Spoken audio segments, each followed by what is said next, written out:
Sugar ఉన్నవాళ్ళు, diabetes ఉన్నవాళ్ళు homeopathy మందుతో పాటు పాటించాల్సిన డైట్ గురించి చెప్పుకుందాము. నమస్తే, నేను డాక్టర్ కపిల, స్నేహ హోమియోపతి సీనియర్ కన్సల్టెంట్. హోమియోపతి మందులతో షుగర్ ఉన్నవాళ్ళు సాధారణంగా ఎక్సర్సైజ్, వాకింగ్ చేస్తూ పాటించాల్సిన డైట్లో అతి ముఖ్యంగా డైట్ చూసుకున్నట్లయితే ఆకుకూరలు, కాయగూరలు ఎక్కువ మోతాదులో తీసుకోవాలి. కాయగూరల్లో బెండకాయ, బీరకాయ, సొరకాయ, కాకరకాయ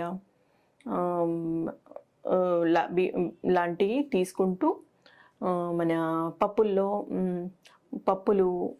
శనగలు, మొలకెత్తిన పెసర్లు, మొలకెత్తిన విత్తనాలు తీసుకుంటూ సంపూర్ణ ధాన్యాలలో రాగులు, సజ్జలు, జొన్నలు, కినోవా, బ్రౌన్ రైస్ తీసుకోవాలండి. మరియు మనకి మజ్జిగ కానీ ఫ్రూట్స్లలో చూసుకున్నట్లయితే పియర్స్, జామ, యాపిల్, పపాయ లాంటివి ఎక్కువ మోతాదులో తీసుకోవాలి. దాంతోపాటు డ్రై ఫ్రూట్స్లలో వాల్నట్స్ లాంటివి తీసుకోవాలండి. మరియు మనకి బేకరీ ఐటమ్స్, ఈ బీవరేజెస్ మరియు స్వీట్, సాల్ట్ ఇంటేక్, సమోసాలు, ఫ్రైడ్ ఐటమ్స్ తక్కువ చేయాలండి. అసలు అవాయిడ్ చేయడమే మంచిది. ఇంకా ప్రోటీన్ డైట్లో అతి ముఖ్యంగా చికెను, పనీరు, టోఫీ ఇలాంటి, మటన్ అలాంటివి ఎక్కువ చేయాలి. ప్రోటీన్ డైట్ కూడా చాలా ఎక్కువ చేయాలండి. ఫైబర్ డైట్ కూడా ఎక్కువ చేయాలి. అతి ముఖ్యంగా డయాబెటీస్ ఉన్నవారు ప్రోటీన్ విత్ ఫైబర్ డైట్ ఎక్కువ తీసుకోవాలి. కార్బోహైడ్రేట్ లో తీసుకోవాలి.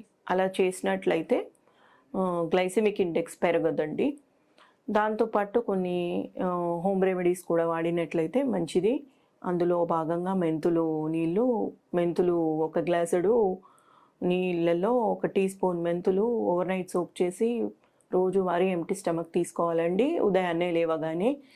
దాని తర్వాత వాకింగ్, ఎక్సర్సైజ్ చేసి మీ బ్రేక్ఫాస్ట్లో 2 ఇడ్లీలు కానీ, 1 దోశ, మిల్లెట్ దోశ కానీ, పుదీనా చట్నీ కానీ, టొమాటో చట్నీ కానీ, అలాంటి చట్నీస్, ఫ్రెష్ చట్నీస్ తీసుకొని 11 o'clockకి మఖానా కానీ లేదా 1 దోసకాయ కానీ, 1 కీర కానీ తీసుకొని లంచ్లో 1.5 కప్ మిల్లెట్ కినోవా కానీ, 1 కప్ కాయగూర ఏదైనా, దాంతోపాటు 1/2 కప్ పప్పు, బటర్ మిల్క్తో లంచ్ చేసినట్లయితే మంచిది. మరియు 4 o'clockకి